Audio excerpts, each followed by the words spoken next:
It says to add the cake mix with the yeast, but this isn't labeled. I hope this is the yeast. Looks like yeast.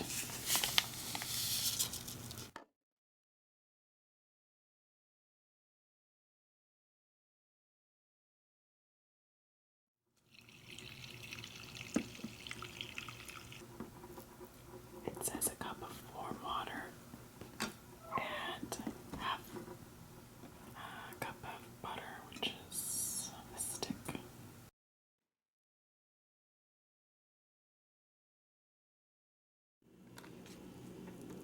It says to scrape it from bowl.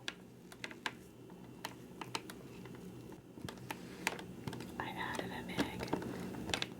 So there's the dough.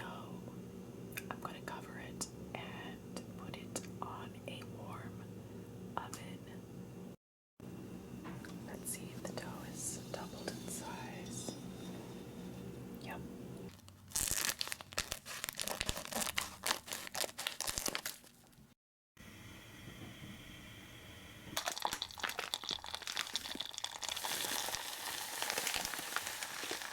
This praline and butter smells like heaven.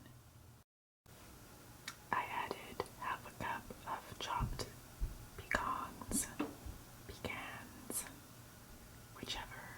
So this is my 30 inches. I even got the measuring tape of floury surface. I'm going to roll this dough and hope for the best. I have a feeling it's going to be a real pain in the ass. This is the praline filling, and I tasted this, and it is heaven in your mouth. Okay, so I put the filling in, and I made the circle formation that is required of the king cake, and I'm going to sit it on the warm oven for 30 minutes so it can rise again. It took like an hour for the dough to rise. The box did not say to do so, but I did an egg wash with the egg and a little bit of cream, and I basted the cake so that it is shiny and brown. My cake is cool. I put it on this foiled plate, ceiling plate I could find in my place that was big enough. I'm going to put the glaze on and the sprinkles. So it says to add a tablespoon of water.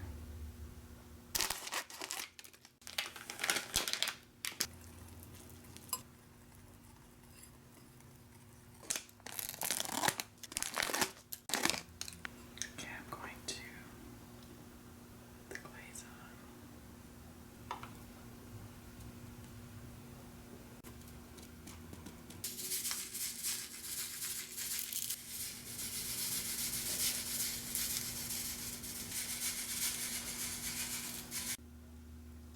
Here's the king cake. So I've got to put the baby under the cake.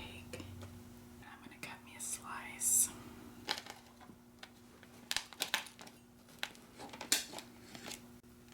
So here it is. The praline filling. It looks really doughy. Not sure how that's going to taste, but we'll soon find out.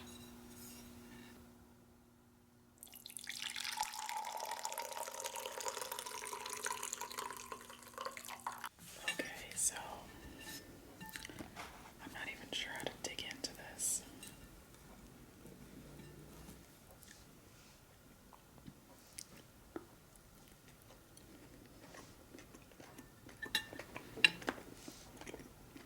This is really good.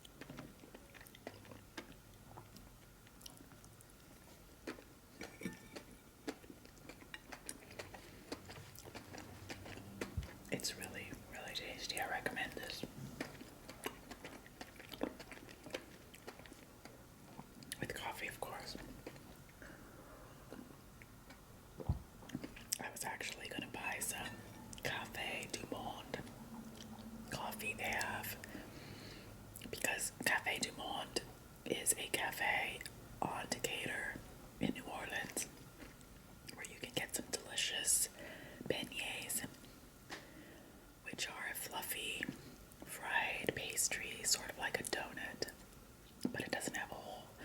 And they put powdered sugar, and that place, like, that's all they make are beignets, and they serve coffee. And they're constantly busy from morning till night. And I would have made beignets, but I don't have a deep fryer. And you need a deep fryer to make those. Okay, this bite's got praline. The praline mix, and I added pecans because I had them. And I love nuts.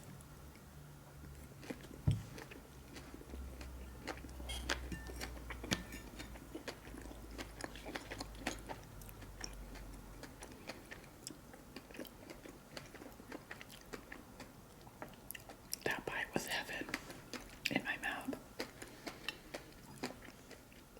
Wow. I'm really shocked at this cake. It was a real pain in the ass to make. I'm not going to say it wasn't, but I'm glad I did. It's got a little of the sparkles. So, I don't know if you guys know this, but Mardi Gras is a Catholic holiday. Or, I should say, the roots are Catholic. It's not so much Catholic today, but Mardi Gras, for those who don't know, it means Fat Tuesday in French. And it is celebrated the Tuesday before Ash Wednesday. And basically what people are celebrating is they want to eat and celebrate and enjoy, because the next day is the beginning of Lent and it's time for fasting. And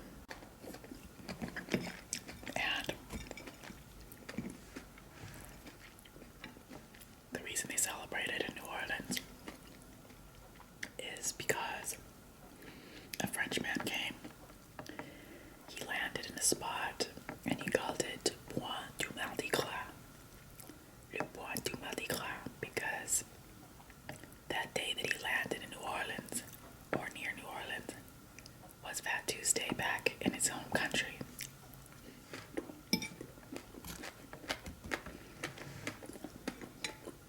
So,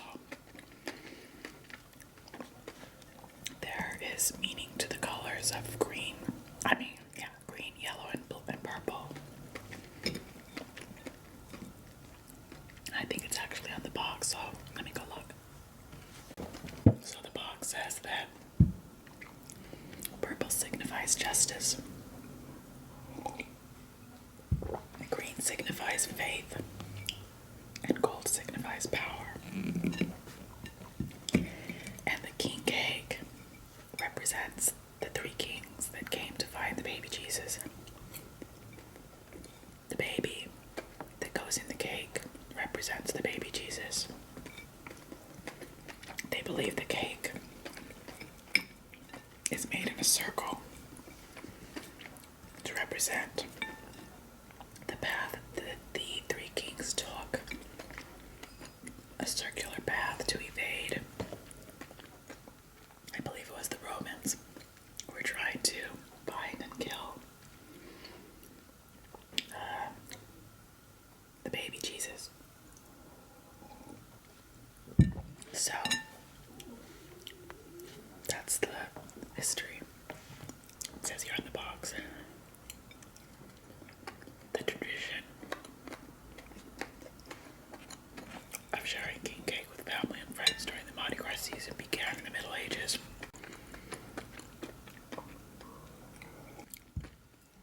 And was brought to the southern United States by colonists from France and Spain. Beginning on the Epiphany, 12th night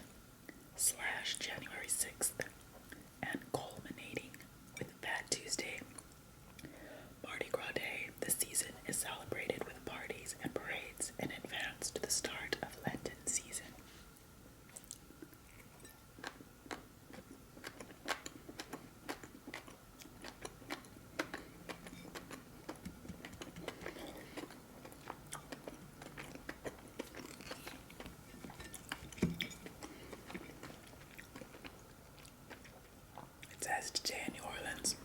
A pot of steamy coffee and a king cake constitute a party, and the lucky individual who finds the baby under their slice of cake must host the next party, thereby continuing the social gathering throughout the season. Sounds like a good idea to me.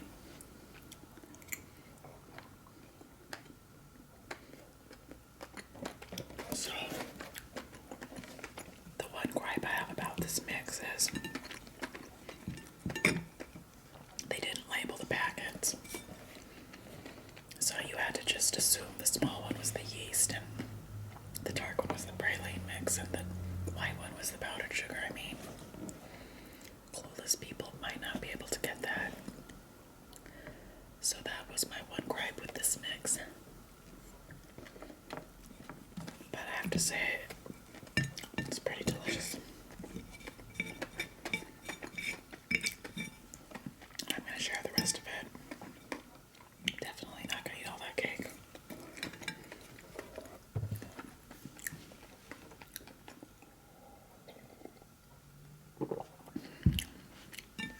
So again, I recommend to everyone, if you're coming to the United States, or if you live in the United States, and you want a nice little getaway, try New Orleans. Most people go to New York, or they go to California, or maybe they go to some national parks when they come here, and they skip New Orleans. But it's a really nice place to go.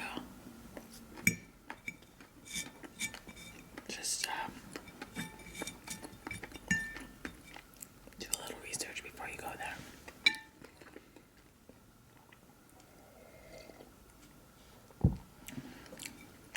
Alright, this is my last bite. I might make one more Mardi Gras type dish. I don't know. I'm thinking of a gumbo, which is really difficult because you need to make a roux. And for anybody who knows anything about a roux, you've got to stir this flour and oil and baby it for about an hour over the stove. You cannot burn it. If you burn the roux, you ruin, like you have to start from scratch. It's ruined. You cannot make a gumbo with burned roux. So I love gumbo. I've had excellent seafood gumbo. I'm not sure I would do a full seafood. I might do like chicken sausage and shrimp.